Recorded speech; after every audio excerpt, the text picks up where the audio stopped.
Welcome back to Moore Up North. I'm really excited. This is kind of a big week for us in Alaska, as you know if you're here and watching this. The Iditarod. The Iditarod starts this week, and it's always sort of a curious thing when you're traveling outside. You get into the whole conversation of if it's abuse to dogs. I'm not sure who it's abusing to look up the backside of a dozen dogs for over 1,000 miles.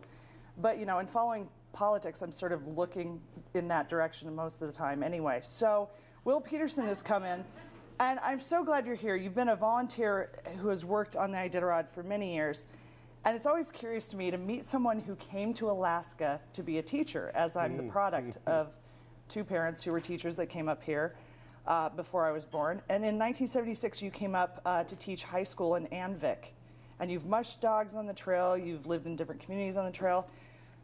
There's a whole list of things about you. So why don't you tell me about your first, you came up here from where? New York. I was looking for an English high school teaching job, and in New York in those days there were too many people applying for every job, so I needed to expand my horizons. And well, you know, you get summers off. Yeah, if you still do it. I did it for a couple of years, but those are the days when they open up the Molly Hooch high schools. The lawsuit decision came down in like early August, and by the beginning of September they opened up about 250 high schools.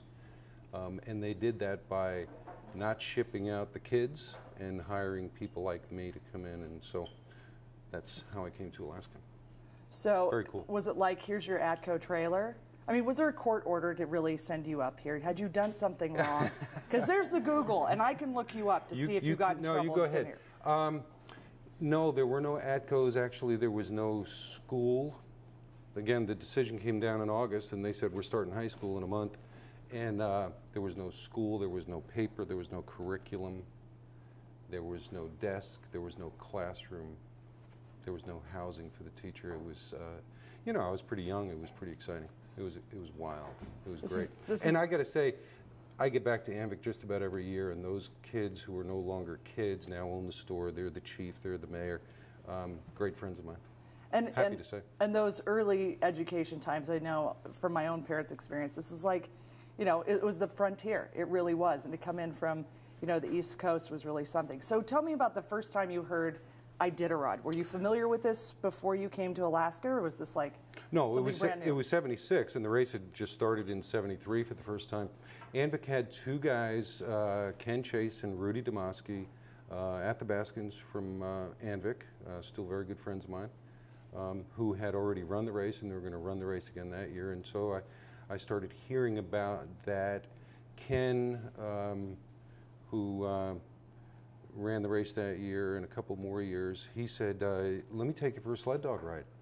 And, you know, I was born in Brooklyn. I thought we were talking about going around the block, you know, but as though there were a block. Anvik doesn't have any blocks, so, you know, I kind of put some clothes on, and he went for a 20-mile run, and I'm sitting in the sled, and I decided then I'd never sit in the sled of a basket of a sled again, and and I'd like to get on the back of the sled. So I went back to Manhattan, went to graduate school, came back to McGrath.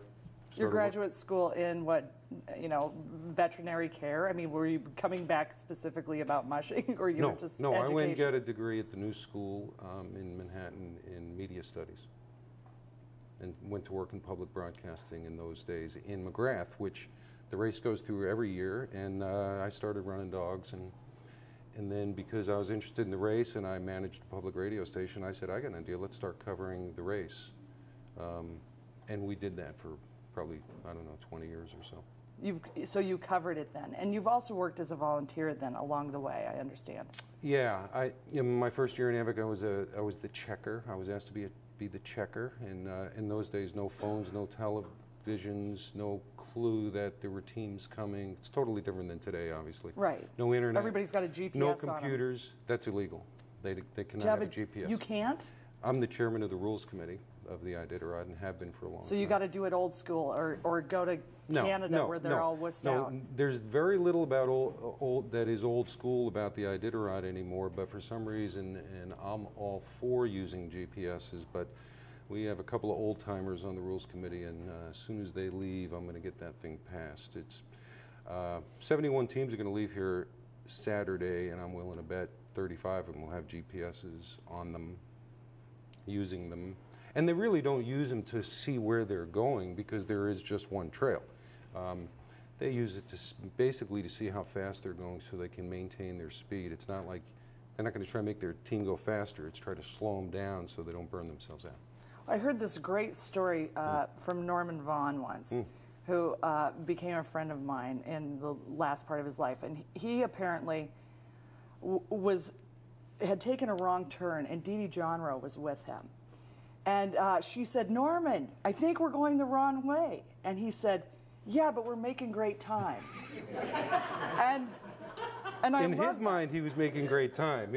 Right, the colonel was a little slow. You know, but you know, there's been so many mushers. I mean, I grew up watching Susan Butcher, Libby Riddles, watching Dee Dee Johnrow as these amazing women, and this is one of the last races, one of the last sporting events where men and women are on equal terms. I mean, you can watch the Olympics; they're not doing anything together there or competing against each other. But in this, I mean, it's really a phenomenal sport. And they are true athletes, not just the dogs I'm talking about, you know, the people that chop their own wood and pick fish in the summers, and they run dogs all winter. So there are more than 2,000 volunteers. I've met people that are veterinarians that come up here and do all these great, you know, different checks, and to be part of this. So there's more volunteers than there are miles in the Iditarod. How important do you think that is for it, and what does it mean to people? Because so many people do, at their own expense, come up here. You're right, and a week like this, where you know, the Millennium Hotel is the race headquarters during the race, and there are so many people pouring into town. Retired people on a fixed income.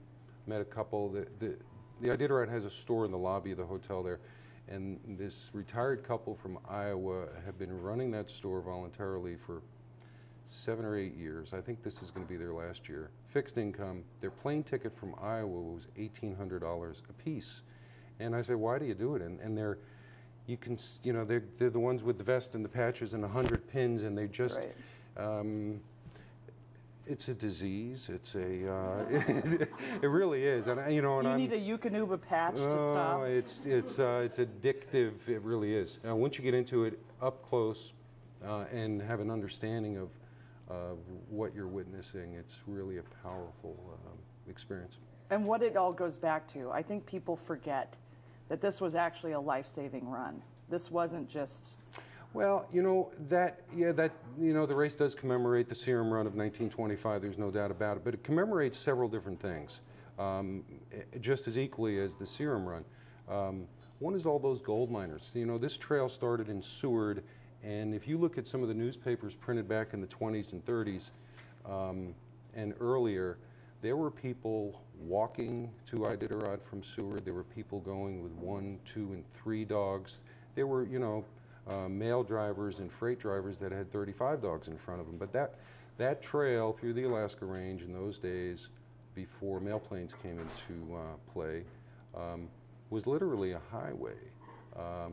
There were robberies along the trail, you know. I mean, so the what race. Is that called, a dog jacking? What do you do? Just throw out some hamburger and the dogs all stop and you jump on the sled? I mean, it was at there were roadhouses about every 20 miles along that trail where you could get a meal, and they had food for typically dried fish for dogs and grass beds for dogs, and they were well utilized, and so it was a culture that a lot of us forgotten about. You know, if you look at some of the history of the city of Iditarod, you know, several thousand people lived there in those days, and now, you know, we refer to it as a ghost town. The vault from the bank still stands on the edge of the river, but the building's gone. And is there anything in it? There are. And the door's frozen open.